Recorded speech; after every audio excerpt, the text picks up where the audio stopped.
A really exciting day for the Dubbo Cycle Club today, thanks to the Stronger Country Communities Fund. Almost $80,000 going towards 76 solar panels to go on the roof of the brand new clubhouse at what is a state-of-the-art cycling facility on the outskirts of Dubbo. A really remarkable site that will now have the ability to provide solar power with batteries to light up what is a tremendous track. So currently one of the biggest costs the club has had to come up with is around electricity. So this funding of solar panels will mean that the club can now actually put that money towards, first of all, other cycling meets, which are traditionally held at night time, but also supporting some of their fantastic athletes to go away to competitions. So it will be a huge boost for the club in reducing its overall costs. So really delighted to be able to provide this funding to the Dubbo Cycle Club today and welcome them being able to get back on the track and utilise what is a really state-of-the-art facility for Dubbo. Well, firstly, we've got a brand new facility out there, and it marries up nicely to have not only a great facility, but to have, like all new facilities, has those photovoltaic systems in place. It'll reduce a big cost for most sporting groups, including the cycle club, for that lighting expenditure. We become carbon neutral, which is awesome.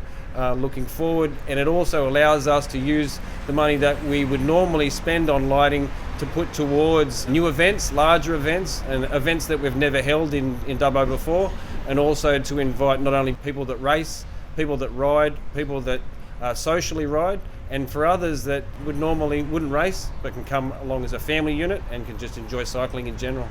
So we're currently ranked as #1 club in Australia. We're up against huge clubs in Victoria and South Australia of 600 and 700 members. So we've only got about 140 odd members, and we've got an extremely dedicated coaching staff and an extremely dedicated team in and around those riders.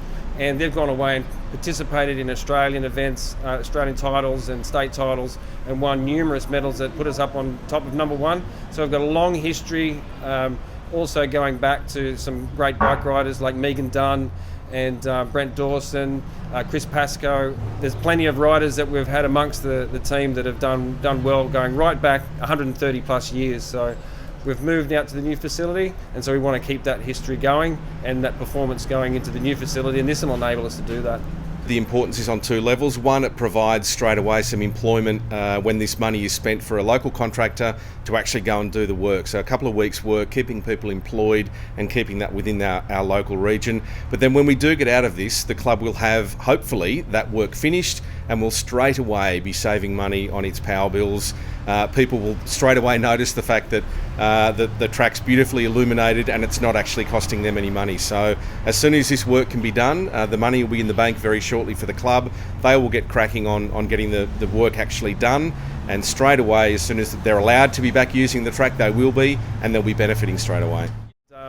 I know the local member has done a bit of cycling earlier on, and we've talked about that, and everyone that's been involved in the sport talks about it fondly and loves the sport, and as I do as well. How does Dougal match up? Look, he actually worked in a bike shop in Sydney where all the greats were, so he's actually got an inside knowledge, whether he knew it at the time, but he's got an appreciation for the sport, which we greatly love. And we appreciate his attention to the sport and this project, and we will sure get him out there and put him up against some of the other riders to see how he fares in some of the new events that we have planned.